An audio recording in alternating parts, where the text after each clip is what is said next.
Hello everyone, welcome to Global Online. This is Ankita Sod. Uttarakhand state eligibility test paper 1 के लिए बहुत ही ज़्यादा important and most repeated questions की सीरीज आज मैं आपके लिए लेकर आई हूं, जिसमें से एज इट इज क्वेश्चंस ज़रूर आपके एग्जामिनेशन में पूछे जा सकते हैं। सो स्टूडेंट्स, आप इस वीडियो में एंड तक बने रहिएगा।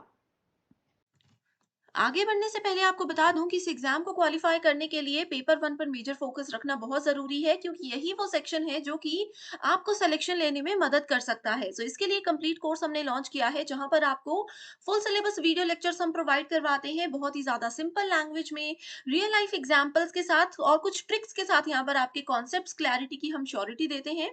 साथ ही आपको फुल सिलेबस नोट्स मिल जाएंगे, जिसको इजीली मोबाइल फोन में भी डाउनलोड करके आप पढ़ सकते हो। फुल सिलेबस मॉक टेस्ट है, जिसमें से as it is 100% questions examination में बहुत बार पूछे गए हैं। तो स्टूडेंट्स, ये मॉक टेस्ट आपकी फाइनल प्रिपरेशन में बहुत हेल्प करता है। साथ ही 2000 प्लस एमसीक्यू क्वेश्चन बैंक, जहां पर आपको previous year questions, repeated and most expected questions की सीरीज मिल जाएगी, वो भी आंसर्स एंड डिटेल्ड एक्सप्लेनेशन के साथ। सो अगर आप स्टूडेंट्स इसको ज्वाइन करते हो अभी भी, तो बहुत इजीली पेपर वन में अच्छा स्कोर कर सकते हो। फ्री वीडियोस के एक्सेस के लिए ग्लोबल ऑनलाइन ऐप को डाउनलोड कीजिए। स्टोर सेक्शन पर सर्च बार में आपको कोर्स का नाम लिखना है। इसके ओवरव्यू के बाद आप कंटेंट पर क्लिक करोगे। यहाँ पर आपके सामने मेरे लेक्चर्स हैं। अगर आप सिर्फ यहाँ पर इस फोल्डर में मेरे लेक्चर्स, टेस्ट सीरीज और नोट्स को फॉलो करते हो, तो भी आपका सिलेक्शन 100% होगा ही। इसके अलावा इंग्लिश मीडियम स्टूडेंट्स के लिए यहाँ पर फ्री डेमो वीडियोस भी हैं एंड यूनिट वाइज फोल्डर्स हैं, जहां पर आपको theory lectures, MCQ lectures and test मिल जाएंगे, जो कि काफी है आपकी तैयारी के लिए। सो गिवन नंबर्स पर कांटेक्ट करके आप इसकी पूरी इंफॉर्मेशन भी ले सकते हो एंड इसको इजीली ज्वाइन भी कर सकते हो। सबसे पहला क्वेश्चन है, which of the following hardware was used by the first generation computers. So आप लोगों को पता है कि कंप्यूटर में बहुत सारी जनरेशन हैं। जो पहली जनरेशन थी, उसमें जो मेन कंपोनेंट था कंप्यूटर का, वो कौन सा था, ये इस क्वेश्चन में पूछा गया है। Options: transistor, vacuum tubes, VLSI and integrated circuits. Video को पॉज कर लीजिए एंड अभी मैं इसका करेक्ट आंसर बता रही हूँ, that is vacuum tubes. Okay. So first generation में वैक्यूम ट्यूब्स को यूज किया जाता था, ये इसका मेजर इंपॉर्टेंट कंपोनेंट था। जैसे आज के समय पे सीपीयू यूज होता है ना, वैसे ही उस वक्त वैक्यूम ट्यूब्स था। अब यहाँ पर अपकमिंग एग्जामिनेशन में क्वेश्चन ये भी आ सकता है कि ट्रांजिस्टर्स कौन सी जनरेशन में यूज हुए थे, सेकंड में या थर्ड में। आईसी, जिसको कि इंटीग्रेटेड सर्किट बोला जाता है, ये सेकंड या थर्ड कौन सी जनरेशन में यूज हुए थे। ये आप स्टूडेंट्स के लिए मैंने एक होमवर्क क्वेश्चन दे दिया, जिसका आंसर आप मुझे फटाफट कमेंट करके बताइए। उसके बाद ही अगले क्वेश्चन पे मूव कीजिएगा। Next question is, in the context of internet, what is the full form of URL. So URL एक बेसिक टर्म होती है, जो कि इंटरनेट से रिलेटेड होती है। आप लोग यहाँ पर देख सकते हो, ये आप लोग जब भी मोबाइल में इंटरनेट चलाते हो, गूगल पे कुछ सर्च करते हो, इस तरह का टर्म आपने जरूर वहां पर देखा होगा। उसको बोला जाता है यूआरएल। सो यूआरएल की फुल फॉर्म होती है यूनिफॉर्म रिसोर्स लोकेटर। यानी कि ये क्या होता है, कुछ भी चीज हम अगर हम लोगों को फाइंड आउट करनी है, तो ये एक एड्रेस होता है, जो कि यूनिकली उस चीज को आइडेंटिफाई करने में मदद करता है। सो इसी के साथ नेक्स्ट क्वेश्चन पर पढ़ते हैं। Next question is, match the following. Here we have two lists, list one and list two.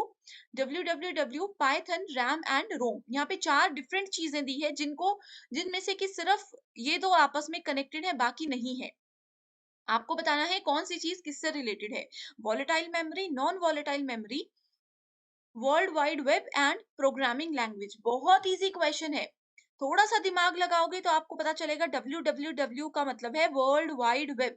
यानी कि ए को जब हम थर्ड के साथ मैच करेंगे, तो डायरेक्ट हमारे पास आंसर आ जाएगा ऑप्शन नंबर 4। तो स्टूडेंट्स देखो, इस तरह के जो क्वेश्चंस होते हैं ना, जरूरी नहीं है कि सभी बच्चों को हर एक का मतलब पता हो, हर एक की फुल फॉर्म या मीनिंग पता हो। अगर आपको एक भी क्लियर है, आप अच्छे से उसको समझ सकते हो एंड आपका आंसर बहुत इजीली आपको मिल जाएगा। Next question is, the main two components of CPU are. तो सीपीयू क्या होता है, central processing unit. Correct. CPU में फर्दर उसको तीन हिस्सों में डिवाइड किया जाता है। कौन कौन से होते हैं, दो उसमें से यहाँ पर लिखे हैं। पहला होता है कंट्रोल यूनिट, दूसरा होता है मेमोरी, जिसके अंदर रैम, रोम, ये सब चीजें आ जाती हैं, एंड तीसरा होता है एएलयू। सो करेक्ट आंसर हो गया यहाँ पर option number 1, that is control unit and ALU. Next question is, Ankur receives an email informing him that his credit card is going to be cancelled. So अंकुर नाम के एक पर्सन को एक call आती है, जिसमें बोला गया है कि उनको एक ईमेल आती है, जिसमें बोला गया है कि उनका क्रेडिट कार्ड कैंसिल होने वाला है, लॉक होने वाला है, ठीक है। The email advises him to click on the provided link. So email में लिखा था कि आपको हमने यहाँ पर एक लिंक दिया हुआ है, आप उस लिंक पे क्लिक कीजिए एंड साइन कर दीजिए, साइन इन कर दीजिए, आपके बैंक अकाउंट की सारी डिटेल्स डाल दीजिए एंड जितनी भी चीजें हैं वो यहाँ पर एंटर कर दीजिए। थोड़ी देर के बाद इसमें बताया गया है कि अंकुर नोटिस करते हैं कि उनके अकाउंट से 10,000 रुपए निकाल दिए गए हैं। तो अंकुर ने क्या कर दिया, कौन से एक स्कैम का अंकुर यहाँ पर विक्टिम बन गया। अब देखो स्टूडेंट्स, ये क्वेश्चन बहुत इजी है। आप लोग ये मत सोचिएगा कि मैथमेटिक्स है इसमें बहुत बड़ा कि 10,000 कट गए, क्या हुआ क्या हुआ, कुछ नहीं है। इस क्वेश्चन में डायरेक्ट आपको पता होना चाहिए कि अगर ईमेल की मदद से किसी को भी फ्रॉड वहां पर मैसेजेस आते हैं, किसी को भी ईमेल की मदद से बोला जाता है कि आप हमें अपना अकाउंट नंबर दीजिए, तो वो हमेशा किस कैटेगरी में आता है, वो आता है हमेशा फिशिंग स्कैम के अंदर। बस आपने इतनी सी चीज याद रखनी है। ये मैंने क्वेश्चन आपके लिए पूरा पढ़ा, अगर आप पहली बार पढ़ रहे हो, पहली बार इस क्वेश्चन को देख रहे हो, अदरवाइज पहली लाइन से ही आप लोगों को पता चल जाता। जैसे ही यहाँ पर लगा पता कि अंकुर ने एक ईमेल रिसीव किया जिसमें कि उनके क्रेडिट कार्ड के बारे में पूछा गया है, बस इसी क्वेश्चन को इतना सा पढ़कर ही आंसर पता चल सकता था कि ये फिशिंग स्कैम है। करेक्ट। सो आई होप ये ट्रिक आप लोग याद रखोगे एंड अपकमिंग एग्जामिनेशन में पूरा क्वेश्चन पढ़ने में अपना टाइम वेस्ट नहीं करोगे। Next question is the speed of processor of a computer is measured in. So computer के अंदर प्रोसेसर्स होते हैं जो कि सारी प्रोसेसिंग को करने के लिए रिस्पॉन्सिबल होते हैं। सो प्रोसेसर्स की जो स्पीड होती है उसको कैसे मेजर किया जाता है, जैसे गाड़ियों की स्पीड कैसे मेजर करते हैं, किलोमीटर पर आवर के हिसाब से, वैसे कंप्यूटर की स्पीड मेजर करने का यहाँ पूछा गया है।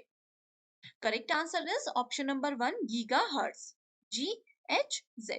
ओके, आई होप स्टूडेंट्स अभी तक के क्वेश्चंस में आप लोगों ने बिना चीटिंग किए बिल्कुल अच्छे से उनको सॉल्यूशन दिया होगा। वीडियो के एंड में अपना स्कोर जरूर मुझे बताइएगा। Okay, next question is arrange the following different types of computer networks in an ascending order on the basis of their geographical area implied. So तीन यहाँ पर नेटवर्क बताए गए हैं, लैन, वैन एंड मैन। लैन का मतलब होता है लोकल एरिया नेटवर्क, वैन का मतलब होता है wide area network and man का मतलब होता है मेट्रोपॉलिटन एरिया नेटवर्क। सबसे स्मॉलेस्ट होता है लैन, उसके बाद आता है सेकंड नंबर पर मैन एंड तीसरे नंबर पर आता है वैन, जो कि सबसे बड़ा नेटवर्क होता है, जिसका एक एग्जांपल इंटरनेट है। इंटरनेट आप पूरे वर्ल्ड में कहीं पर भी चला सकते हो। इंटरनेट पे आप जो चीजें गूगल पे जाकर के इंडिया में सर्च कर रहे हो, किसी और कंट्री में जाकर भी सर्च कर सकते हो। तो बेस्ट एग्जांपल है वैन का इंटरनेट। सो इसमें क्या पूछा है, असेंडिंग ऑर्डर। सो करेक्ट आंसर क्या होगा, C, A एंड B, जो कि मैंने बताया स्मॉलेस्ट, उससे बड़ा मैन, उससे बड़ा van. Next question is match the following, list 1 and list 2. तो यहाँ पर मेमोरी यूनिट दी है kilobyte, megabyte, gigabyte and terabyte. इस चीज को हम डिटेल में स्टूडेंट, जो 1 आवर 1 यूनिट वाला सीरीज मैंने आपके लिए लास्ट वीक लाया था, उसमें हमने इन चीजों को डिटेल में देखा है। ठीक है, सो कौन सी यूनिट किसके इक्विवेलेंट होती है, kilobyte is equals to 103 bytes. ठीक है, megabytes is equals to 10⁻6 bytes, gigabytes is equals to 109 bytes and terabytes is equals to 1012 bytes। ठीक है, सो आपने इसको याद रखना है, इसका सीक्वेंस भी याद रखना है कि सबसे पहले बिट आता है, बाइट आता है, किलोबाइट आता है, मेगाबाइट आता है, gigabyte, then we have terabyte. इस तरह से स्मॉलेस्ट टू लार्जेस्ट ये सीक्वेंस भी आपको याद होना चाहिए। Next question is the ability to read and write each piece of information in a storage device in approximately the same length of time of its location is what? So हर एक information जो भी आपकी computer की memory के अंदर है उसको बिल्कुल इक्वल लेवल पर रीड भी करना और उसमें कुछ एडिटिंग भी करनी, वो किसका एग्जाम्पल है, वो है रैंडम एक्सेस मेमोरी का एग्जाम्पल। इसमें भी पूरा क्वेश्चन पढ़ने की जरूरत नहीं थी। बहुत से बच्चे जो पहली बार पेपर दे रहे होंगे वो कंफ्यूज हो जाते हैं, पूरा क्वेश्चन समझते हैं, समझ नहीं आता फिर गलत आंसर करते हैं। देखो, ऑप्शंस पर भी क्वेश्चन पढ़ने के बाद एक बार ऑप्शंस पर नजर मारनी है। कई बार होता है क्वेश्चन समझ नहीं आता लेकिन ऑप्शंस देखकर हम एकदम से क्लिक कर जाते हैं कि अच्छा क्वेश्चन में ये पूछा गया है। सो जैसे इस क्वेश्चन में रीड एंड राइट की जब बात की गई एंड स्टोरेज डिवाइसेस की जब बात की गई, ये दो चीजें जब मैंने पढ़ी, मैंने इमीडिएटली ऑप्शंस पर नजर मारी एंड मुझे पता लग गया कि यहाँ पर रैंडम एक्सेस मेमोरी की ही बात हो रही है। ये इधर थोड़ा सा हिंदी मीडियम स्टूडेंट्स के लिए मिस्टेक हो गई है, इसको हिंदी में भी रैंडम एक्सेस मेमोरी ही बोलते हैं। Okay, identify the incorrect pair from the following.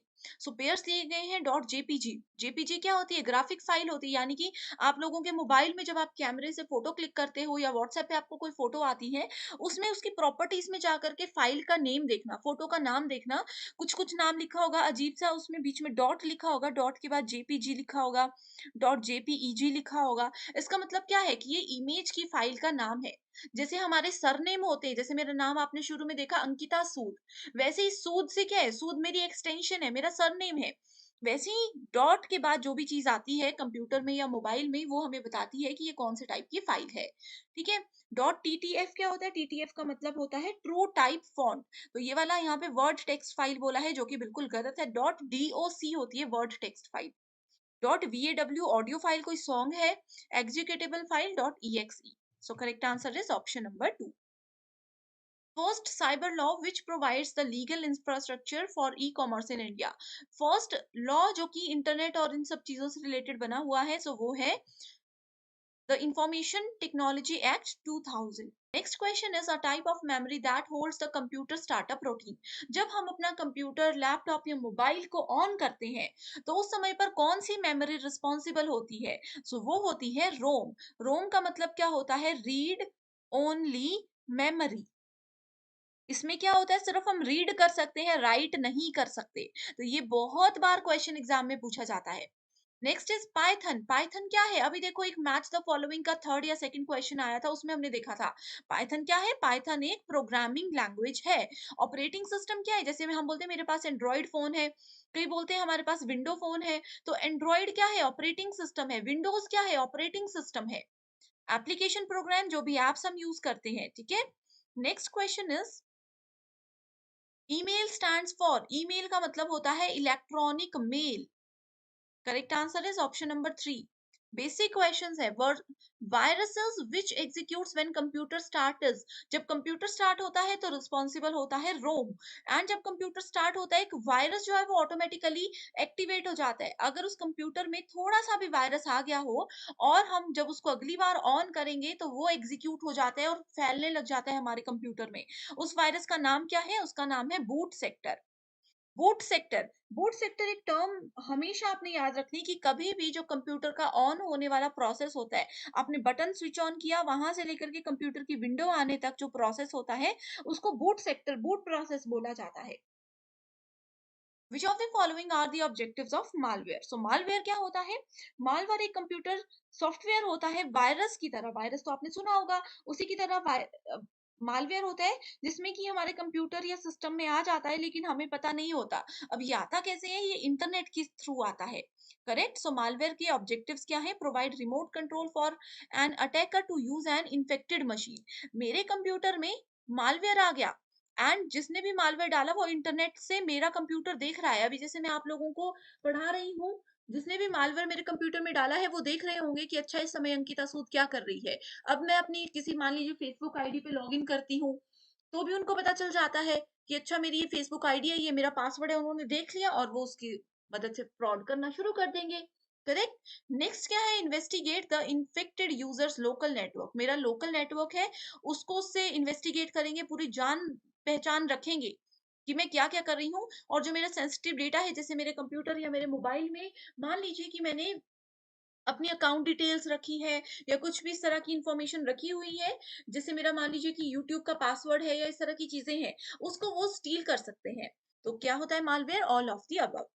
Next question is which of the following is a software that once installed in the computer. कौन सा सॉफ्टवेयर ऐसा है जो कि एक बार कंप्यूटर के अंदर डाल दिया, इंस्टॉल कर दिया, वो हमारे इंटरनेट पे हम कुछ भी सर्च करेंगे, वो पूरी नजर रखेगा हमारे काम पर, जो हम कर रहे हैं, जो हम भेज रहे हैं, उन सब चीजों पर पूरी नजर रखेगा। एंड जो भी एडवर्टाइजमेंट होगी उससे रिलेटेड, वो हमें देगा। अब देखो स्टूडेंट्स, इसका एक बहुत अच्छा एग्जांपल देती हूँ। आप लोगों में से किसी ने अमेज़न पे कुछ सर्च किया, फ्लिपकार्ट पर कुछ सर्च किया, या किसी भी वेबसाइट पर, मान लीजिए आप लोग अभी शूज देख रहे हो। थोड़ी देर के बाद जब आप यूट्यूब पे कोई भी वीडियो देखोगे, आपको एड में भी शूज ही दिखेंगे। आप लोग फेसबुक चला रहे हो, फेसबुक की एड्स में भी आप लोगों को शूज ही दिखेंगे। वो क्यों होता है? क्योंकि उन्होंने आपके कंप्यूटर पे, आपके इंटरनेट पे, कि आप क्या क्या सर्च कर रहे हो, उस पे पूरी नजर रखी हुई है। एंड उसी चीजों से रिलेटेड एडवर्टाइजमेंट आपको दिखाते रहेंगे। तो इस चीज को, इस सॉफ्टवेयर को क्या बोला जाता है? इसको बोला जाता है एडवेयर। एडवर्टाइजमेंट से एडवेयर आपने याद रखना है। आपने देखा होगा कुछ भी आप ऑनलाइन शॉपिंग के लिए सर्च कर रहे हो, उसकी सारी एड्स आपको फेसबुक और यूट्यूब और सब जगह पर नजर आती है। Next question is the number of character in 8 bit sky code. Sky का मतलब होता है American standard code for information interchange. कुछ याद नहीं रखना, एक इसकी फुल फॉर्म याद रखिए। स्काई की फुल फॉर्म, एक 8 बिट स्काई कोड जो होता है वो 256 के बराबर होता है। बिना सोचे समझे, बिना लॉजिक लगाए इसको आपने याद रखना है। The purpose of copying file to a CD. आप लोगों ने सीडीज देखी होंगी। सीडीज हम लोग बचपन में मतलब जब काफी समय पहले सीडीज यूज होती थी। अब एक सीडी लेकर आई मैं, ब्लैंक सीडी, उसके अंदर मैंने शॉपकीपर को बोल दिया कि हाँ इसके अंदर ना अच्छे से गाने डाल दो जो लेटेस्ट चल रहे हैं। तो उस चीज को क्या बोलते? कॉपी पेस्ट करना नहीं बोलते, उस चीज को बोला जाता है बर्निंग। सीडी के अंदर कुछ भी डेटा एंटर करवाती हूँ, डिलीट करवाती हूँ, कुछ भी करवाती हूँ, उसको बर्निंग बोला जाता है। स्पेशली यहाँ पर कॉपी की बात की गई है। A type of memory that holds the computer startup routine. Repeated question है ROM. Next question is bit stands for. Bit क्या होता है? Bit is very important. ठीक है, bit का मतलब होता है binary digit, that is option number 2। ठीक है, सो ये बिट क्या है? स्मॉलेस्ट यूनिट होता है किसी भी डेटा की। अब जैसे आप लोगों ने किलोग्राम सुना होगा, सबसे छोटा क्या होता है? ग्राम्स होता है। ग्राम से छोटा भी कुछ होता है क्या? वैसे कंप्यूटर में जो भी स्टोरेज होती है, जैसे मैं बोलती हूँ मुझे रोज 2 GB मिलता है, ठीक है, कोई बोलेंगे मुझे 100 MB मिलता है, तो ये वैसे ही बिट है। बिट मतलब binary digit. A file extension of MS word document. Document file मैंने अभी आप लोगों को बताया कि DOCX क्या होती है, डॉक्यूमेंट फाइल हमें पता लगती है। Next question is A2F system is used in which number system? So number system में हमारे पास 4 टाइप्स होते हैं, बाइनरी, ऑक्टल, हेक्साडेसिमल और डेसिमल। ये हमने डिटेल में ऑलरेडी डिस्कस किया है। A2F की बात करते हैं तो we are talking about hexadecimal numbers. ठीक है, बाइनरी क्या होता है? बाइनरी 0 और 2, किसी भी वर्ड के, किसी भी नंबर के बेस में 2 दिखे तो वो बाइनरी है। 8 दिखे तो वो ऑक्टल है। इसकी रेंज होती है 0 से लेकर के 7 तक। ऑक्टल, ठीक है, यानी कि 8 डिजिट्स हो गए। हेक्साडेसिमल होता है 0 से लेकर के 9 तक, उसके बाद ए से लेकर के एफ तक। कितने हो गए? बेस में 16 वैल्यूज हो गई। डेसिमल होता है 10, 0 से लेकर के 9 तक, जिसके बेस में 9 होगा वो डेसिमल होगी। तो आपने ऐसे इसको याद रखना है। डिटेल्ड वीडियो इसमें ऑलरेडी है, लिंक डिस्क्रिप्शन बॉक्स में मिल जाएगा। A virus type that is capable of shifting from one computer to another without user interaction. मेरे कंप्यूटर में वायरस है, मैंने दूसरे कंप्यूटर में ना कोई फाइल भेजी, ना मैंने उनको कोई मैसेज किया, कुछ भी नहीं किया, फिर भी वो दूसरे कंप्यूटर, साथ वाले कंप्यूटर में चला गया। वो क्या होता है? वो वर्म उसको बोला जाता है। वर्म क्या होता है? कीड़ा होता है ना? अब आप लोगों ने इसे कोरोना वायरस भी देखा, यहाँ वहां कैसे वो फैलता रहा हवा में। वैसे ही मैंने कोई फाइल शिफ्ट नहीं की, वो ऑटोमेटिकली एक जगह से दूसरी जगह पर शिफ्ट हो जाता है। Next is sniffing. Sniffing is a form of tapping phone wire. So mobile की वायर को टैप करना स्निफिंग कहलाता है, इसमें ये बोला है। एक्चुअल में स्निफिंग का मतलब होता है कि मैं नेटवर्क में कुछ भी कर रही हूँ, मेरे पूरे काम पर नजर रख रहा है कोई। ठीक है, इंटरनेट सर्विस प्रोवाइडर्स जो होते हैं उनको सब पता होता है हम क्या कर रहे हैं। ठीक है, सो वो मेरे पूरे काम पर नजर रख रहे हैं। तो sniffing is a form of tapping phone wire and it is a process which attackers use to capture data packets containing sensitive information. So दो इंपॉर्टेंट डेफिनेशन यहाँ पर स्निफिंग से रिलेटेड दी हुई है। सो इसका करेक्ट आंसर क्या है? Option number 1, that is both A and R are true and R is the correct explanation of A. So sniffing मैंने आप लोगों को थोड़ा सा बता दिया, इसमें क्या होता है? It is a process which attackers use. जो अटैकर्स है वो यूज करते हैं जो भी हमारे डेटा पैकेट्स है। मान लीजिए इंटरनेट से मैंने कोई फाइल डाउनलोड कर ली, उसी के साथ उन्होंने कोई फाइल ऐसी भेज दी कि जैसे ही मैं इस सॉन्ग को जो मैंने डाउनलोड किया है इसको ओपन करूंगी, वो सिस्टम से ऑटोमेटिकली वो मेरे पूरे मोबाइल पर, मेरे पूरे लैपटॉप पर नजर रखना शुरू कर देंगे। एंड जो भी मेरा सेंसिटिव डेटा है, जो मेरी इंफॉर्मेशन है, जो मैं किसी के साथ शेयर नहीं करना चाहती, वो उन सब चीजों पर नजर रखेंगे एंड वो एक बहुत बड़ा फ्रॉड होता है। Correct. Which of the following can be the major communication barriers to online teaching? तो ऑनलाइन टीचिंग, जैसे कि आप अभी मेरा ये लेक्चर देख रहे हो, इसमें सबसे बड़ा एक बैरियर, सबसे बड़ी एक बाधा क्या हो सकती है? टेक्नोलॉजी, लीगैलिटीज, स्टूडेंट्स की कम्युनिटी, कल्चर या फिर जेंडर। तो सबसे पहले तो देखो स्टूडेंट्स, ऑनलाइन टीचिंग की बात कर रहे हैं, तो यहाँ पर आप पहले तो वीडियो को पॉज करके इसको समझ लीजिए खुद से, उसके बाद ही जो डिटेल्ड एक्सप्लेनेशन मैं बता रही हूँ उस पर जाइएगा। ठीक है, सो टेक्नोलॉजी, टेक्नोलॉजी क्या करती है? अगर आप लोगों के पास मोबाइल ही नहीं है, एक अच्छा इंटरनेट कनेक्शन ही नहीं है, तो आप लोग ऑनलाइन क्लासेस ले ही नहीं सकते। तो ये एक सबसे बड़ा बैरियर है। उसके बाद आ जाता है कल्चर। अभी भी हमारे बहुत सी जगह ऐसी है जहाँ पर कल्चर में ये बोला जाता है कि लड़कियों को एक अच्छी एजुकेशन नहीं दी जाती है। उन लोगों को मोबाइल फ़ोन्स, इंटरनेट ये सब चीज़ें नहीं प्रोवाइड करवाई जाती हैं, तो ये एक कल्चर बहुत बड़ा बैरियर होता है। सिमिलर जेंडर्स का भी यहाँ पर पॉइंट रहेगा। सो करेक्ट आंसर क्या है? Correct answer is option number 2 that is a, D and E. Next question is assertion reason based. Giving orders to student in the classroom is a specific form of communication. यानी कि छात्रों को कुछ आदेश देना एक communication का ही तरीका होता है कक्षा में। इसका कारण ये है the manner of orders depends on the cultural background of the student involve, कि किस तरीके से हम उनको ऑर्डर दे रहे हैं वो उनकी कल्चरल बैकग्राउंड पर, जो स्टूडेंट है जिस स्कूल में वो पढ़ रहे हैं उस कल्चरल बैकग्राउंड पर डिपेंड करता है। तो इसमें वीडियो को पॉज कीजिए एंड करेक्ट आंसर मैं बता रही हूँ that is option number 1 both A and B are true, और आर इसका बिल्कुल सही एक्सप्लेनेशन है। ये क्यों है? क्योंकि देखो कक्षा में स्टूडेंट्स को ऑर्डर देंगे तो इससे पता चलेगा कि कैसे किस तरीके से लोगों के साथ बात करनी है, एंड ये डिपेंड करता है हमारे बैकग्राउंड पर, हमारी लोकेशन पर, जहां पर हमारा क्लासरूम है, जिस कॉलेज यूनिवर्सिटी में हम लोग पढ़ रहे हैं। डायरेक्टली बढ़ते हैं अपने अगले क्वेश्चन की ओर। ये भी असर्शन रीजन बेस्ड क्वेश्चन है। इसमें पूछा गया है universality of communication makes education vital and vibrant, यानी कि संचार की सार्वभौमिकता शिक्षा को जीवंत और भी ज्यादा जीवंत बना करके रखती है, उसको स्प्रेड करती है ऑल ओवर द एरिया में। इसका कारण ये बताया गया है semiotic narration does not lead itself credence to make it an efficient mode of teaching, यानी कि लाक्षणिक वर्णन इसे शिक्षण का एक कुशल तरीका बनाने के लिए खुद को विश्वसनीय नहीं बनाता है। बहुत ही सिंपल क्वेश्चन है, बहुत ही बेसिक डेफिनेशन है। करेक्ट आंसर क्या है? That is option number 3। Statement A assertion बिल्कुल सही है, लेकिन आर इसका कारण बिल्कुल ही गलत स्टेटमेंट है। ओके क्योंकि देखो जो भी संचार में सार्वभौमिकता होती है, यानी कि सभी लोगों को जो एक साथ शिक्षा प्रोवाइड करवाई जाती है यूनिवर्सिटी लेवल पर, वो वाइटल और वाइब्रेंट होती है। इससे स्टूडेंट अपने करिकुलम के अलावा बहुत सी चीजें और भी सीखते हैं। नेक्स्ट क्वेश्चन है मैच द फॉलोइंग से रिलेटेड, जिसमें कि एक तरफ टाइप्स ऑफ कम्युनिकेशन दिया है, दूसरी तरफ उनके डिस्क्रिप्शन दी है। हिंदी मीडियम स्टूडेंट्स भी यहाँ पर डिटेल में देख सकते हैं। पहला है डायडिक कम्युनिकेशन, ये एक प्रीवियस ईयर क्वेश्चन है जो कि एग्जाम में बहुत बार पूछा जा चुका है। दूसरा है public communication, organisational communication and mass communication. बहुत से स्टूडेंट्स ऐसे होंगे जिन्होंने शायद ऊपर के ये 3 वर्ड्स अभी तक नहीं सुने होंगे, लेकिन मास कम्युनिकेशन यूजीसी नेट अगर आप कर रहे हो तो इस टॉपिक को बिल्कुल मिस नहीं कर सकते। मास कम्युनिकेशन क्या होता है? वीडियो को पॉज करके पहले आंसर नोट कीजिए फिर एक्सप्लेनेशन पे जाइएगा। मास कम्युनिकेशन होता है जहां पर एक पर्सन बहुत सारी ऑडियंस को, एक लार्ज नंबर ऑफ ऑडियंस को एक साथ कोई इंफॉर्मेशन प्रोवाइड कराते हैं, जैसे कि न्यूज चैनल, जैसे कि रेडियो एफएम, जैसे कि कोई भाषण देते हैं। ठीक है, तो ये होता है मास कम्युनिकेशन। सो मास कम्युनिकेशन से डायरेक्टली आप इसका आंसर आइडेंटिफाई कर सकते थे कि क्या है। Messages flow through a network of interdependent relationship.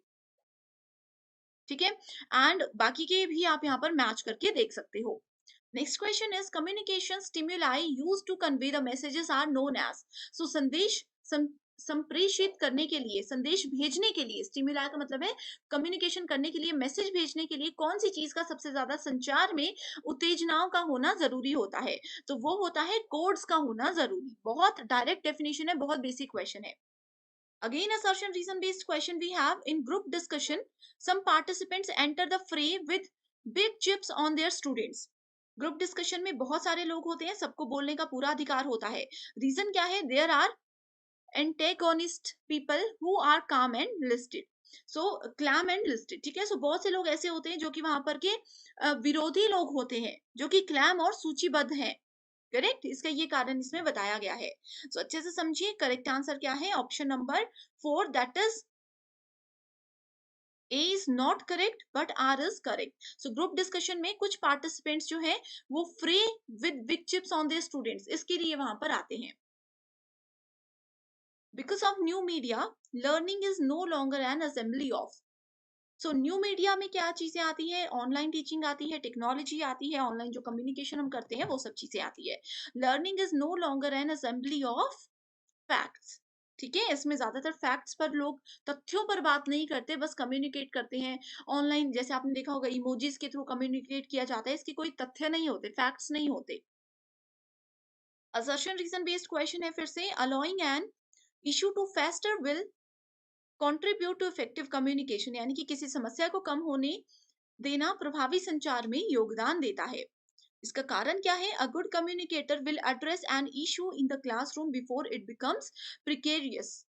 तो देखो बिल्कुल हिंदी एक्सप्लेनेशन भी इजी लैंग्वेज में है, तो स्टूडेंट्स आप यहाँ से भी पढ़कर कॉन्सेप्ट्स को समझ सकते हो। फाइनल एग्जाम में भी आप लोगों के पास दोनों ऑप्शंस होंगे, तो अगर आप एक लैंग्वेज में नहीं समझ पा रहे तो दूसरे पे शिफ्ट कर सकते हो। यहाँ पर डायरेक्टली हम आंसर पे जाते हैं, that is option number 4। Assertion गलत है एंड रीजन बिल्कुल सही है। Good communicator will address an issue in the classroom before it becomes precarious, यानी कि एक अगर आप अच्छे कम्युनिकेटर हो, बातचीत करने में एक एक्टिव पर्सन हो, तो क्लासरूम में कोई इशू होने वाला है, कोई प्रॉब्लम बढ़ने वाली है, तो आप लोगों को वो चीज पहले से समझ आ जाती है। इससे पहले कि वो प्रॉब्लम बहुत बड़ी हो जाए, आप उसको पॉइंट आउट करके कंट्रोल में कर लेते हो। ये इस रीजन वाली स्टेटमेंट में बोला गया है। Next is, what are the most prominent elements in the management of communication in an educational institution? So, जितने भी शैक्षिक संस्थान होते हैं उनमें संचार के प्रबंधन को कौन से तरीकों से, कौन से मुख्य तत्वों से अच्छे से संभाला जा सकता है? अच्छे से क्वेश्चन को पढ़ लीजिए। डायरेक्ट में आंसर बताती हूँ, that is B, D and E only. ठीक है, तो स्ट्रक्चरिंग वर्क रोल, क्या काम हम करने वाले हैं, किसी और से अपने इंस्टीट्यूशन में क्या काम हम लोग करवाने वाले हैं, ये सारी चीजों को ध्यान में रखते हुए इसमें काम किया जाता है। Next we have keep others informed, कि कोई अपडेट अगर हमारे सीनियर लेवल पर हमें बोल रहे हैं या कोई चीजें हम चेंज करना चाहते हैं, तो बाकी सबको भी उसके बारे में अगर हम इन्फॉर्म करते हैं, तो एक प्रॉपर मैनेजमेंट के साथ एजुकेशनल इंस्टीट्यूशन काम करते हैं, guiding others wherever possible.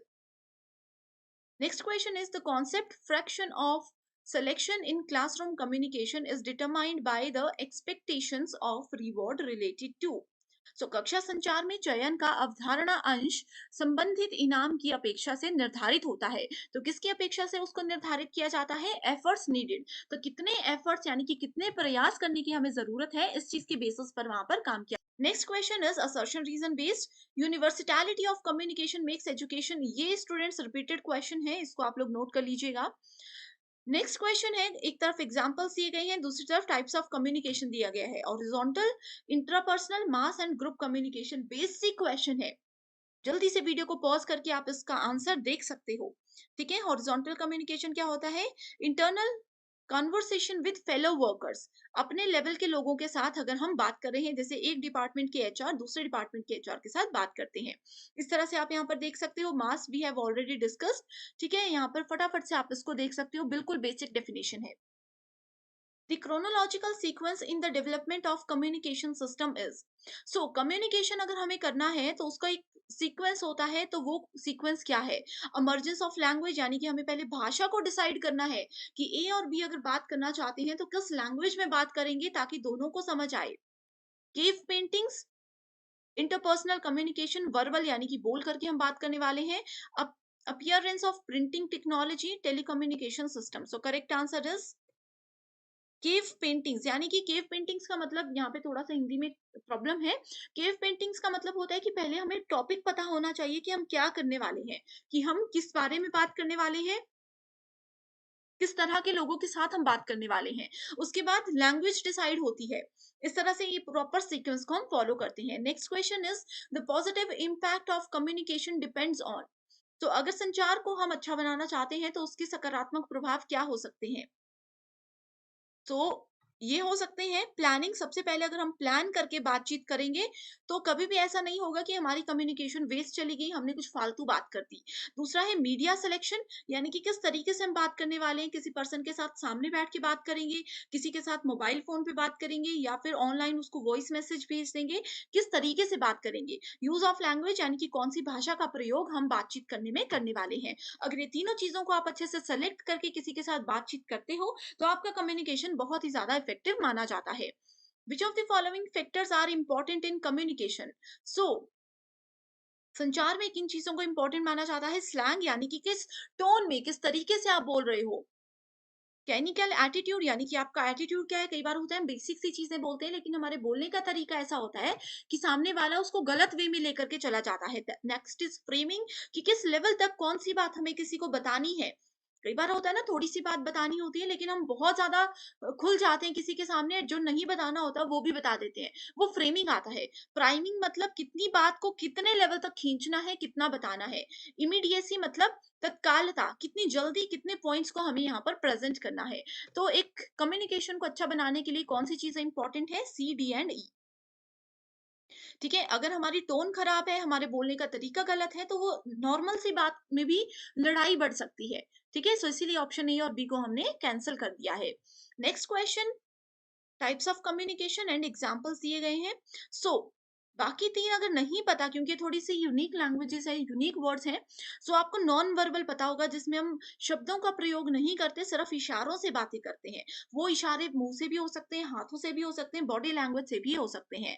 सो इस अकॉर्डिंग करेक्ट आंसर क्या है? करेक्ट आंसर डी के हिसाब से आप देख सकते हो।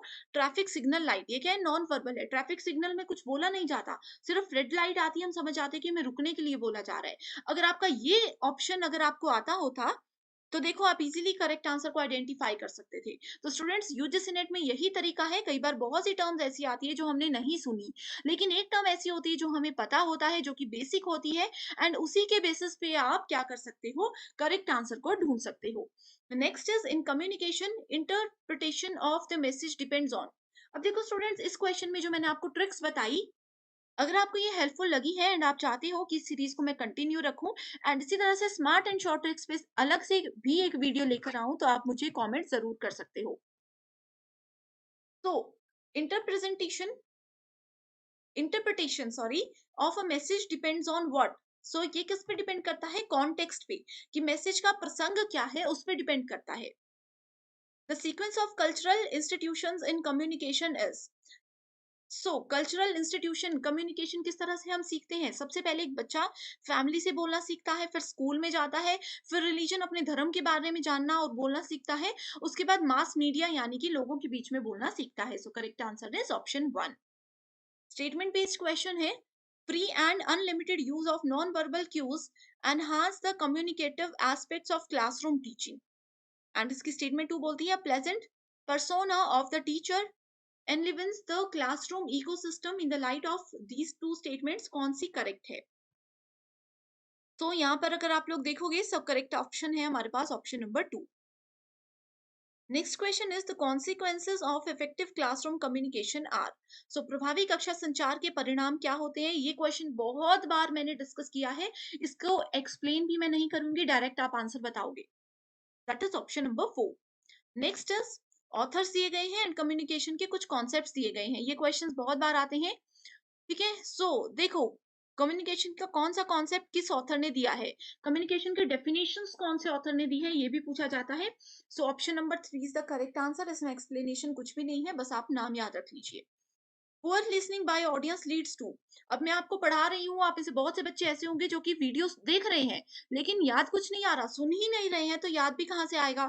तो इससे क्या हो सकता है? इससे इनएक्यूरेट इन्फरेंस हो सकता है, यानी कि गलत निष्कर्ष निकल सकता है। अब आप लोग सुनोगे ही नहीं क्लास में टीचर क्या बोल रहे हैं, तो आप लोगों के मार्क्स कम आएंगे। मार्क्स कम आएंगे तो आप लोग ब्लेम करोगे अपने एजुकेटर को कि उन्होंने नहीं पढ़ाया, तो ये इनएक्यूरेट इन्फरेंस होता है।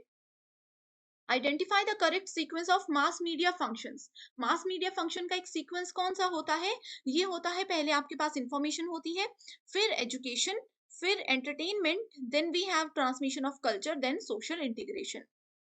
Which of the following are true in respect of communication. Communication में कौन कौन सी चीजें बिल्कुल ट्रू है? फिल्टरिंग द प्रोसेस, कि बोलना कितना बोलना है, किसी को कितनी बात बतानी है। बैरियर लेस प्रोसेस, कि कम से कम बाधा हमारे बोलने के तरीके में हो। Life long process, universal process या कलेक्टिव प्रोसेस। करेक्ट आंसर है सी, डी एंड ई ओनली। क्योंकि कम्युनिकेशन में हम जितनी मर्जी कोशिश कर लें बैरियर्स ना आए, लेकिन कुछ भी हो सकता है। फिल्टरिंग प्रोसेस भी ये हो सकता है। ठीक है, next is cognitive dissonance in classroom communication is the result of. तो कॉग्निटिव मतलब मेंटल लेवल, किसी के दिमाग में कितनी चीजें हैं, उनका मानसिक जो लेवल है, दिमाग याद रखना, ये सारी चीजें आती हैं कॉग्निटिव के अंदर। सो इसका करेक्ट आंसर है स्टूडेंट के इंटरेस्ट पर। कोई स्टूडेंट अगर अच्छे से सुन रहा है, क्लास में पूरा दिमाग लगा करके सुन रहे हैं, तो वो अच्छा स्कोर करेंगे। उनका इंटरेस्ट है वो तभी सुनेंगे। किसी स्टूडेंट का इंटरेस्ट ही नहीं है, वो ज़बरदस्ती बैठे हैं तो वो सुनेंगे ही नहीं, तो क्लासरूम में कम्युनिकेशन बेहतर हो ही नहीं सकता। What is the correct sequence of actions in conducting an intervention based action research in education? यानी कि शिक्षा में हस्तक्षेप आधारित क्रियात्मक शोध करने के लिए क्रियाओं का सही क्रम क्या होता है? सो सिंपल सा क्वेश्चन है, मैं इसको थोड़ा सा एक्सप्लेन कर देती हूँ। डायरेक्ट आप लोगों को इतना नहीं समझना, सिर्फ ये देखना है कि एजुकेशन फील्ड में यानी कि स्कूल कॉलेज लेवल पर अगर एक्शन रिसर्च हमें फॉलो करनी है तो कौन से सीक्वेंस को फॉलो किया जाता है। यानी कि आपको ये तो पता ही होगा कि एक्शन रिसर्च क्या होता है, साइक्लिक रिसर्च होता है। एक साइकिल की तरह वो गोल गोल गोल गोल चार फेजेस पे घूमता है। वो चार फेजेस ये हैं, आपको बस ये बताना है कि पहला फेज कौन सा है, उसके बाद कौन सा फेज आएगा।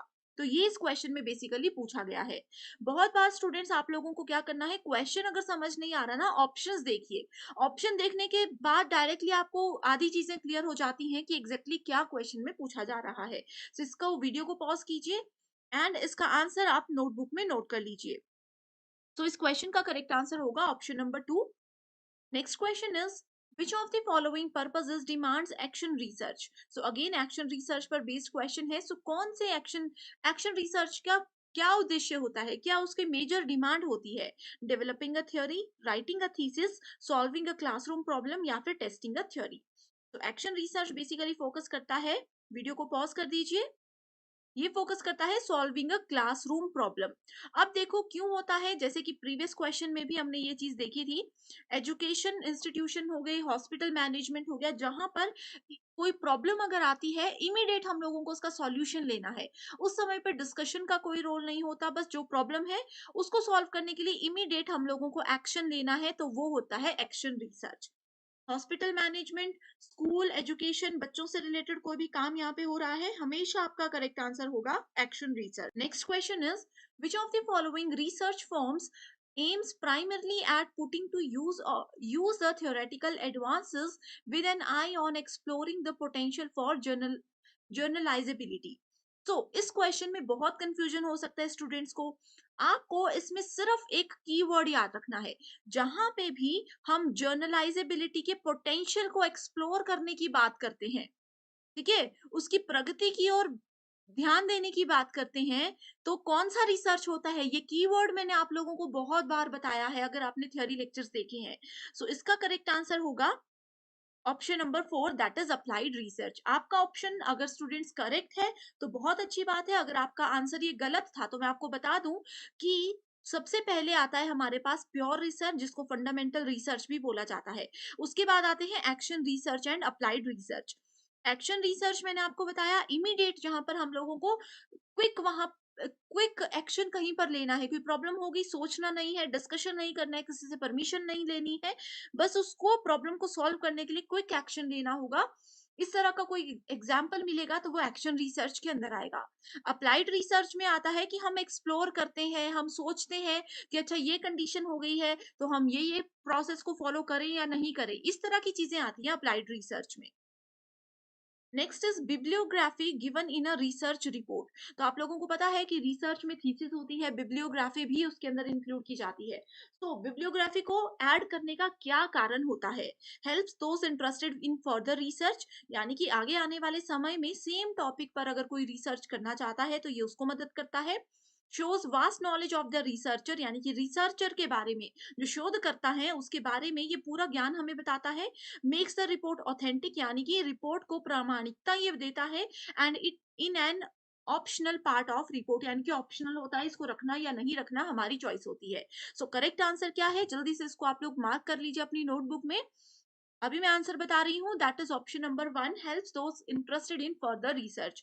फॉर एग्जांपल मान लीजिए कि किसी भी सोशल प्रॉब्लम से रिलेटेड मैं अभी रिसर्च कर रही हूँ, ठीक है, आने वाले समय में अभी 2023 में मैं ये रिसर्च कर रही हूँ, 2025 में मान लीजिए आप में से कोई student as it is topic पर रिसर्च करने वाले हैं। तो आप लोग अगर देखना चाहते हो कि अच्छा अंकिता मैम ने इस टॉपिक पर क्या रिसर्च किया था, उनको क्या क्या चीजें मिली, कैसे कैसे उन्होंने हेल्प किया था, वो सारी चीजें देखने के लिए आप बिब्लियोग्राफी देख सकते हो। आगे समय में फ्यूचर में जो भी इस टॉपिक पे रिसर्च करेगा उनको बिब्लियोग्राफी से मदद मिल जाती है। Next is, in which method of research the independent variable is manipulated to observe and measure its effect on dependent variables. Correct. So यहाँ पे इंडिपेंडेंट वेरिएबल, यानी कि इंडिपेंडेंट क्या होता है, स्वतंत्र चर, और यहाँ पे डिपेंडेंट वेरिएबल, दो तरह की चीजों की बात की गई है। तो जहां पर भी ये दो इंडिपेंडेंट और डिपेंडेंट वेरिएबल्स की बात आ जाती है एंड उनके मैनिपुलेशन, ऑब्जर्वेशन का इफेक्ट दूसरे वेरिएबल पे पड़ता है, तो वो रिसर्च होता है एक्सपेरिमेंटल रिसर्च। अब एक्सपेरिमेंटल रिसर्च के एक एग्जांपल बताती हूँ। साइंस की केमिस्ट्री लैब में बहुत सारे एक्सपेरिमेंट्स होते हैं। एक एक्सपेरिमेंट में हमने एक केमिकल को दूसरे केमिकल से मिला दिया। अब इसका हम देखेंगे कि क्या इफेक्ट पड़ा। इसमें हमने तीसरा केमिकल अगर और मिला देना है, तो फिर हम देखेंगे कि इसका क्या इफेक्ट पड़ेगा।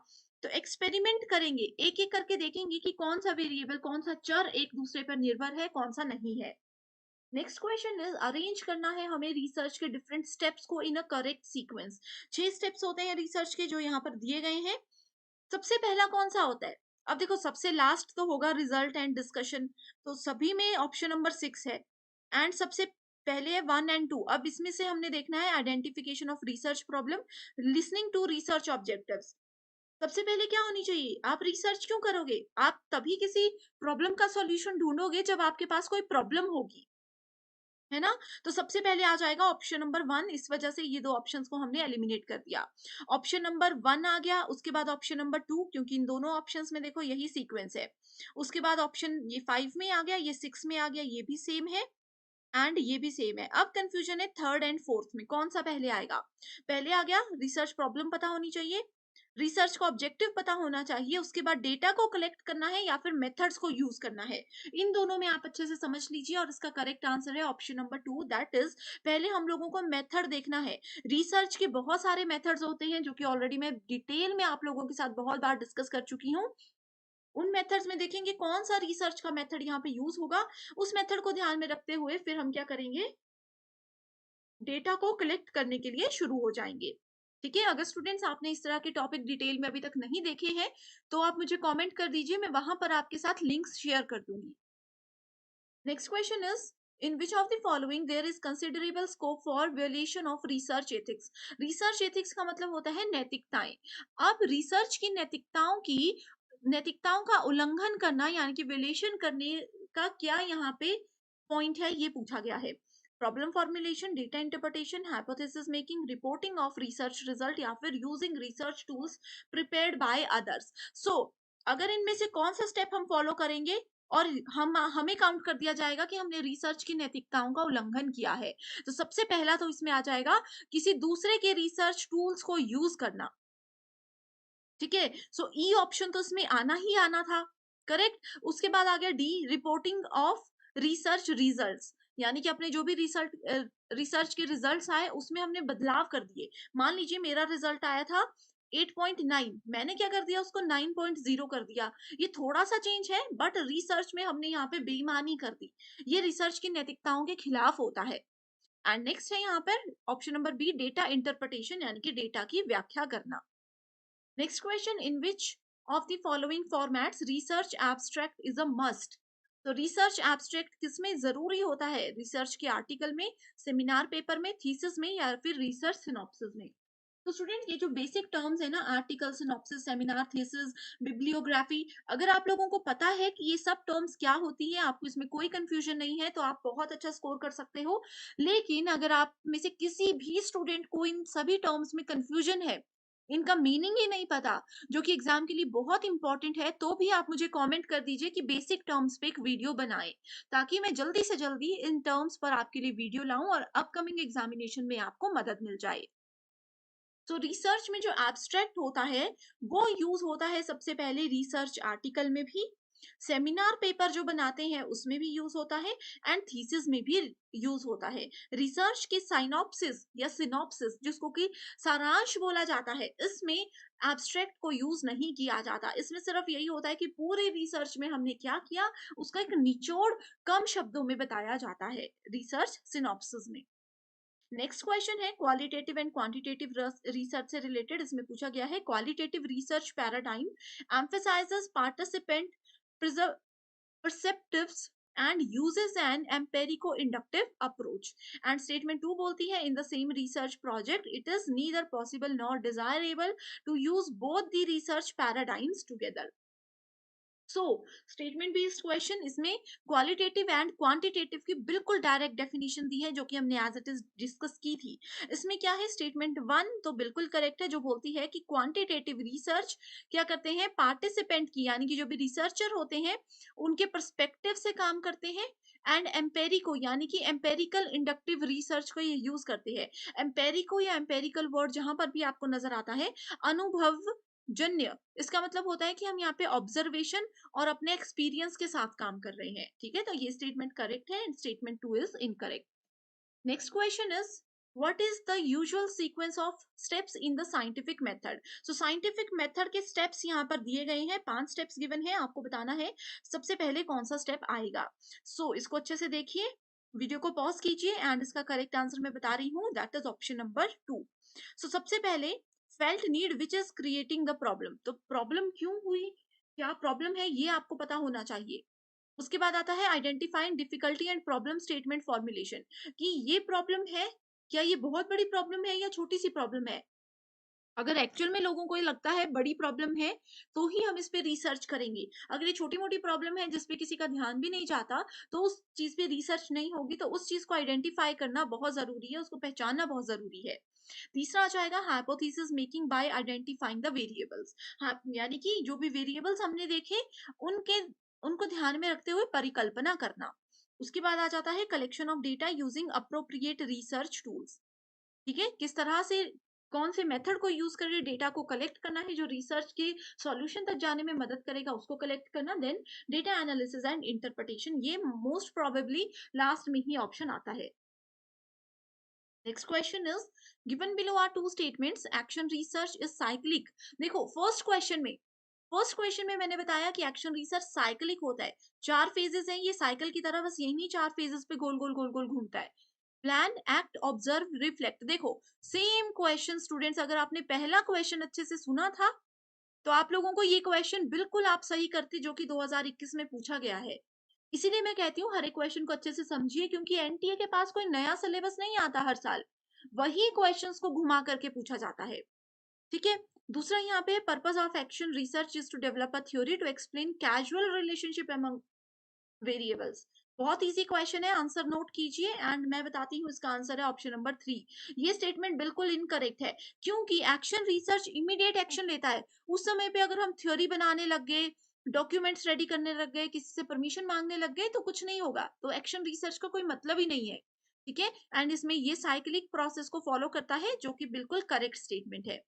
Next question is use of ICT in research facilitates access and accuracy of research findings, and इसका reason ये बताया गया है, a researcher has to follow various styles of referencing and format while writing a thesis with an intent for deriving support from ICT। इसमें पहली statement में ये बोला गया है कि रिसर्च के दौरान अगर हम आईसीटी यानी कि कंप्यूटर, इंटरनेट, ये सब चीजों का, टेक्नोलॉजी का यूज करते हैं तो इजीली हम डेटा कलेक्ट कर सकते हैं और हमारे रिसर्च का जो रिजल्ट होगा वो बिल्कुल एक्यूरेट होगा, वो बिल्कुल सटीकता के साथ काम करेगा। इसका कारण ये बताया गया है कि रिसर्चर को बहुत सारे रेफरेंसिंग के स्टाइल और फॉर्मेट फॉलो करने पड़ते हैं रिसर्च थीसिस के लिए, जिसमें कि आईसीटी उनको बहुत ज्यादा मदद करता है। तो आपको क्या लगता है कौन से स्टेटमेंट्स करेक्ट हैं? करेक्ट आंसर क्या होगा? ये तो बिल्कुल करेक्ट है कि कंप्यूटर से अगर हम मदद करते हैं रिसर्च में तो इजीली काम हो जाएगा, सटीकता से काम होगा, लेकिन इसका कारण बिल्कुल स्टेटमेंट गलत है। Next question is which of the following research is intervention based, cyclic in nature and improved improvement focused. कौन सी साइक्लिक होती है? देखो एक ही वर्ड से आपको करेक्ट आंसर आ जाएगा, एक्शन रिसर्च। कुछ नहीं पढ़ना, ये छोटे छोटे से कीवर्ड्स हैं जो कि मैं आपको इस कंप्लीट सेशन में बता रही हूँ। देखो स्टूडेंट्स, इससे पहले मैंने आप लोगों के लिए 1 यूनिट 1 आवर वाला सेशन भी लाया। 1 घंटे में हमने कंप्लीट रिसर्च एप्टीट्यूड, 1 घंटे में हमने कंप्लीट टीचिंग एप्टीट्यूड, इस तरह से टोटल 10 यूनिट्स कवर की थी। उसके बाद 1 यूनिट 20 मिनट्स में कवर की थी, ये सीरीज भी मैं आपके लिए लेकर आई थी, जिसमें सिर्फ इस तरह के शॉर्ट ट्रिक्स मैंने आपको बताए थे, छोटे छोटे वर्ड से आप कैसे आंसर को आइडेंटिफाई कर सकते हो ये बताया था। तो अगर आपने वो देखे होंगे तो मुझे 100% श्योरिटी है कि इस मॉक टेस्ट में 50 में से आप लोग 45 प्लस इजीली स्कोर कर सकते हो। जरूर मुझे कमेंट करके बताइएगा आपका स्कोर। ठीक है, नेक्स्ट क्वेश्चन है सैम्पलिंग केसेस। सैम्पलिंग क्या होता है? नमूनाकरण। 1000 लोग मेरे पास है, ठीक है, 1000 लोग हैं, मैं गई रिसर्च करने के लिए किसी कॉलेज में, 1000 बच्चे सामने रख दिया, मैं 1000 लोगों से तो क्वेश्चन नहीं पूछूँगी। लेकिन 1000 में से मैंने क्या किया, सिर्फ टॉप 100 बच्चों को सिलेक्ट कर लिया। टॉप 100 वो किसी भी बेसिस पे हो सकते हैं, स्कॉलर स्टूडेंट्स भी हो सकते हैं, जो गेम्स में बेस्ट हैं वो भी हो सकते हैं। रैंडमली पहले 100 बच्चे जो मुझे गेट पर दिख गए, मैंने उनको बुला लिया। ये क्या हो गए, ये 1000 में से मैंने सैंपल ले लिया 100 का। सो सैंपल केसेस का मतलब क्या होता है? सैंपल मैंने बता दिया, अब इजीली इस क्वेश्चन का आंसर आप दे सकते हो, अच्छे से इसको समझ लीजिए। इसका मतलब होता है sampling of people, newspaper, television programmes etcetera. So sampling of people, यहाँ पे सैंपलिंग ऑफ स्टूडेंट्स यहाँ पर हमने किया। A research method which focuses on establishing causal relationship with controls among variables, independent, moderator and dependent is called. इसको क्या बोला जाता है? इसको एक्सपेरिमेंटल रिसर्च बोला जाता है। प्रीवियस क्वेश्चन भी हमने किया, इंडिपेंडेंट डिपेंडेंट वेरिएबल्स के बीच में कैजुअल रिलेशनशिप था एक्सपेरिमेंटल रिसर्च में। Next is, a university teacher plans to study the performance of student in implementing specific projects in term of their creativity level. So students की creativity कितनी ज्यादा है उसको ध्यान में रखते हुए एक उनका performance chart एक यूनिवर्सिटी में टीचर्स ने बनाया। So इसमें कौन सा रिसर्च यूज होगा? इसमें आपके पास ex post facto research use होगा। ex post facto होता है आफ्टर द इंसिडेंट, यानी कि कुछ प्रॉब्लम हो गई, उसके बाद हमें पता चलता है कि अच्छा ये हो गया है, अब हमें पता चल रहा है, अब उसके बाद हम रिसर्च करेंगे। सो एक्स पोस्ट फैक्टो, पोस्ट का मतलब ये होता है बाद में। Which of the following sampling methods are in research are non probability based? So sampling we have already discussed, sampling में दो types होते हैं, probability and non probability, correct. So probability के 4 टाइप्स, नॉन प्रोबेबिलिटी के 4 types आपको 100% exam में आएंगे ही आएंगे। 10 मिनट का टॉपिक है प्रोबेबिलिटी और उसके दोनों टाइप्स, ठीक है, सैम्पलिंग और उसके दोनों टाइप्स 10 मिनट का टॉपिक है एंड आपके 4 नंबर पक्के हो सकते हैं, ठीक है। सो यहाँ पे नॉन प्रोबेबिलिटी के टाइप्स जल्दी से देखिए, मैंने ट्रिक्स के साथ आपको ये प्रीवियस वीडियो में बताए हैं। तो इसका करेक्ट आंसर है बी, डी एंड ई। ये तीनों टाइप्स किसके अंदर है? नॉन प्रोबेबिलिटी के। बाकी क्लस्टर और रैंडम किसके अंदर आता है? प्रोबेबिलिटी के। बाकी के जो रिमेनिंग है आप मुझे कमेंट करके बता दीजिए स्टूडेंट्स, ये होमवर्क क्वेश्चन है, आप लोगों की बहुत अच्छी रिवीजन हो जाएगी। कमेंट करके बताइए कि प्रोबेबिलिटी के कौन कौन से टाइप्स होते हैं, नॉन प्रोबेबिलिटी के कौन कौन से 4 टाइप्स होते हैं, जल्दी से बताना। Next question is statement match the following, जिसमें कि फॉर्मेट ऑफ प्रेजेंटेशन है, दूसरी तरफ डिस्टिंक्टिव फीचर्स है। हिंदी मीडियम स्टूडेंट्स यहाँ पर इस क्वेश्चन को देख सकते हो, ये थोड़ा सा मिसप्रिंट हो गया है आई थिंक, यहाँ पर आप इसको देख लीजिए।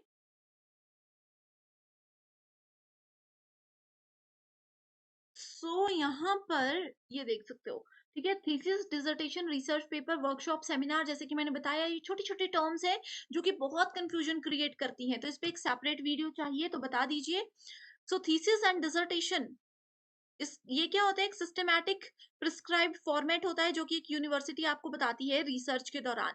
रिसर्च पेपर क्या होता है? रिसर्च पेपर एक प्रेजेंटेशन होते हैं, जो भी आपने रिसर्च किया उसका समरी, उसको एक फटाफट से संक्षिप्त में बताया जाता है कि पूरे रिसर्च में हमने ये किया, ठीक है। वर्कशॉप क्या होता है? वर्कशॉप एक target oriented group based reflection होता है, इसमें एक ग्रुप डिस्कशन हम बोल सकते हैं, सभी लोगों को कलेक्ट किया जाता है और उनको सिखाया जाता है इसमें काम। सेमिनार क्या होता है? Seminar is a reflective deliberations based on specific theme, कोई टॉपिक पर आप लोगों को इधर नॉलेज शेयर किया जाता है सेमिनार्स में।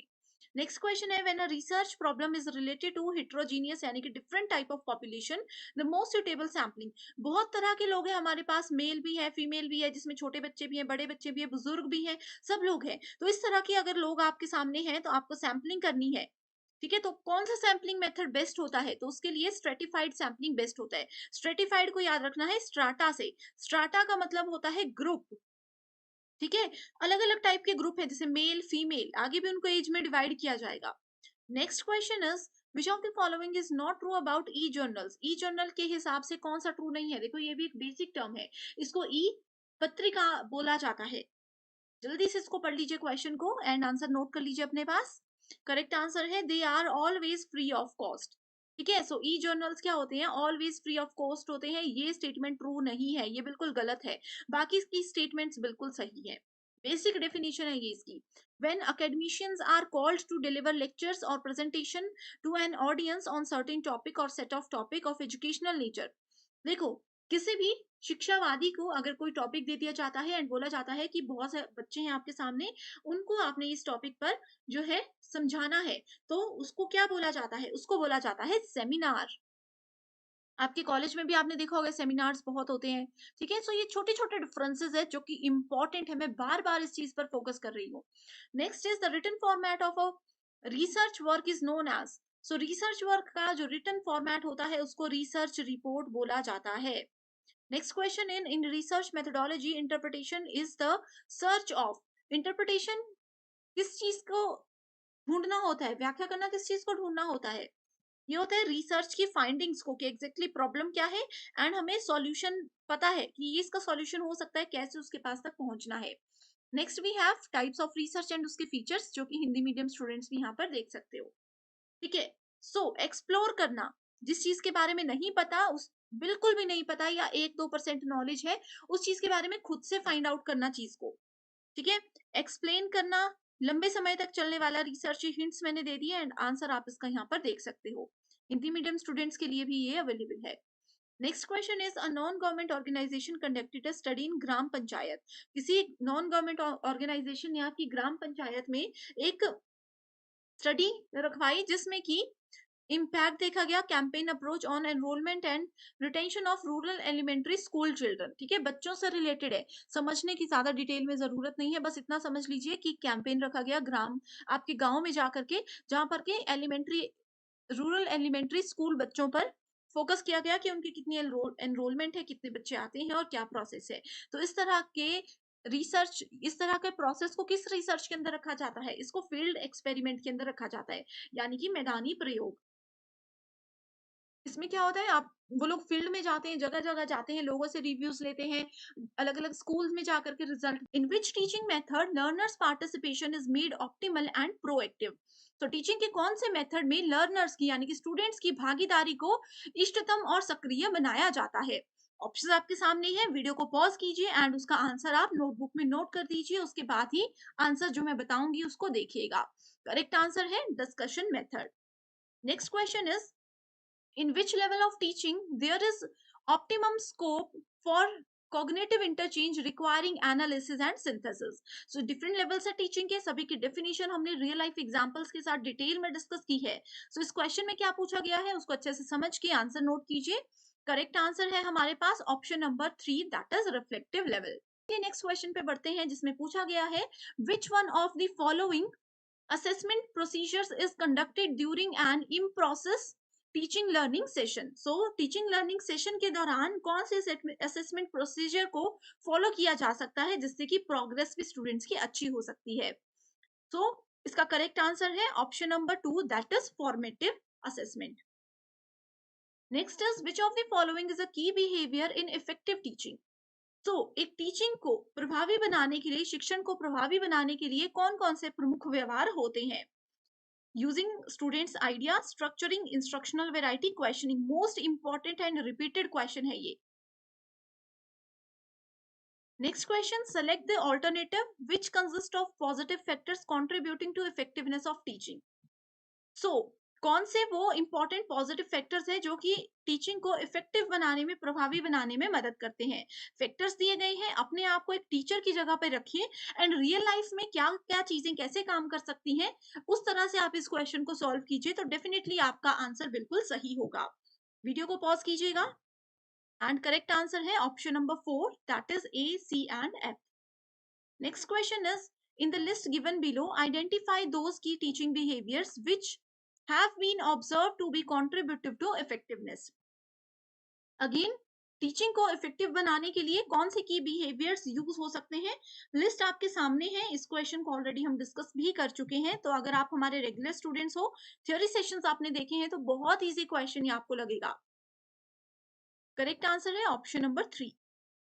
Next question is what is the hallmark of reflective teaching. चिंतनशील शिक्षण की पहचान क्या होती है?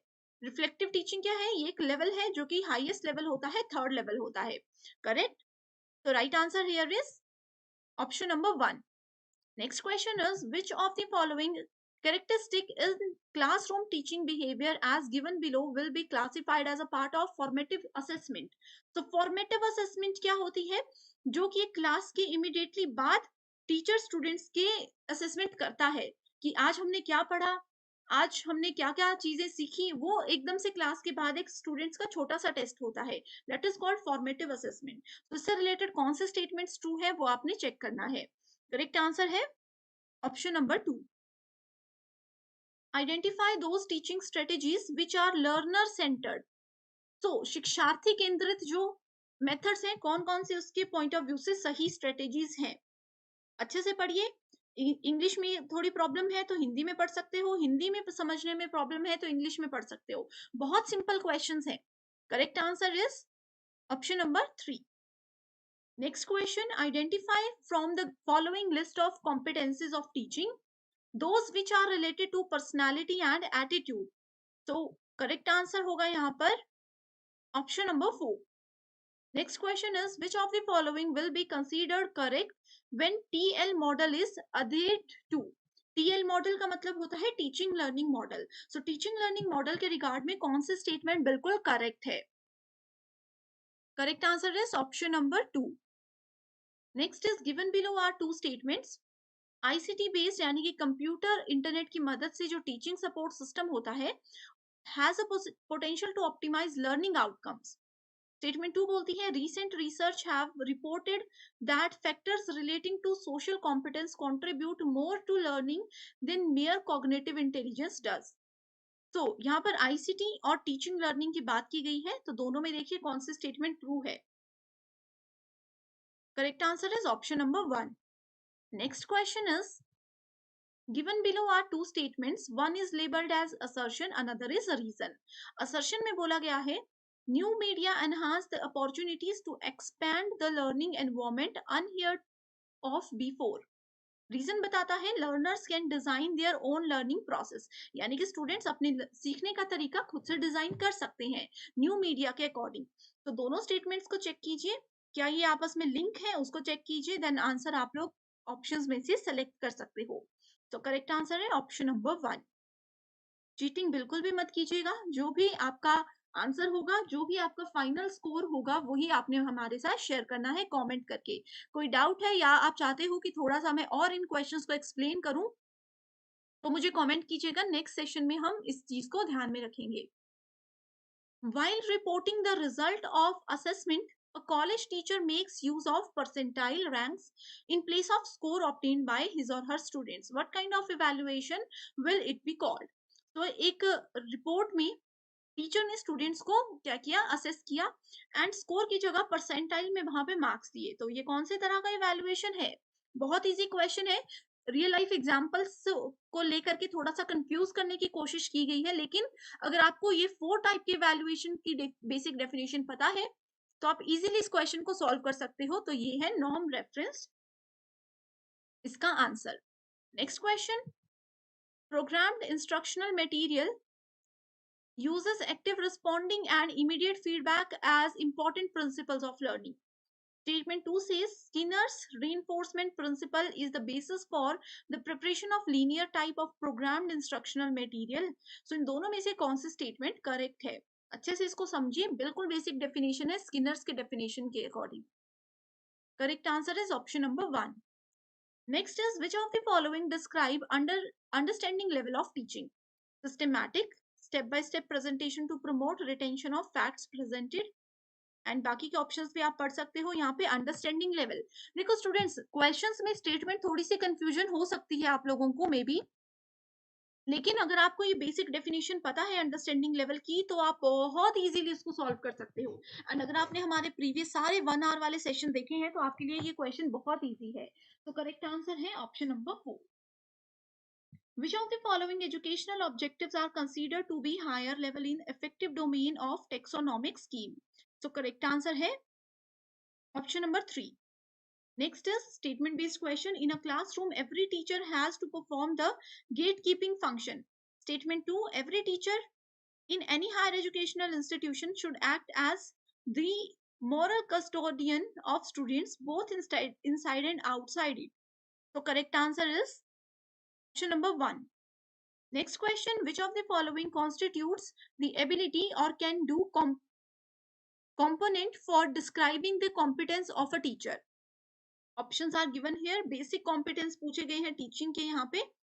Correct answer is option number 1. Next is, in which level of teaching the activities of structuring, guiding and closing supervising the students behavior predominate? It कौन से level पर ये होता है? देखो सबकी डेफिनेशन पता है तो क्वेश्चन को उसके साथ रिलेट कीजिए. करेक्ट आंसर होगा option number 4. When reflective level teaching and learning are successful, students emerge with. Correct answer is option number 2. A model of teaching is a description of. Model of teaching किसका वर्णन है? Correct answer is option number 2. Next question statement based है. Maximum performance tests are designed to assess the upper limits of the examinee's knowledge and abilities. Statement 2, typical response tests are designed to measure the behavior and characteristic of examinees. Correct answer is option number 1. Reflective level teaching is different from memory level teaching. दोनों levels की definition को relate कीजिएगा. Because the pattern of communication that is involve in reflective level is basically what. So reflective level में कौन से communication के pattern को use किया जाता है? बेसिक क्वेश्चन है. Correct answer here is option number 4, that is transactional. Given below are 2 statements. The use of ICT यानी कि computer internet in organizing teaching learning program in the universities has the potential to optimize learning outcomes. Statement 2 says formative assessment provides support to enhancing the quality of teaching learning sessions. Correct answer is option number 1. So I hope students आज की ये video आप लोगों को पसंद आई है. And अगर आप लोग इसी तरह की वीडियो लेक्चर्स मुझसे चाहते हो तो आप कमेंट करके मुझे ज़रूर बताइएगा. मैं आपके लिए इस तरह के वीडियो लेक्चर्स लेकर आऊँगी. श्योर टॉपिक्स हैं तो अच्छे से फॉलो कीजिएगा. So thank you so much for watching this and I wish you all the very best.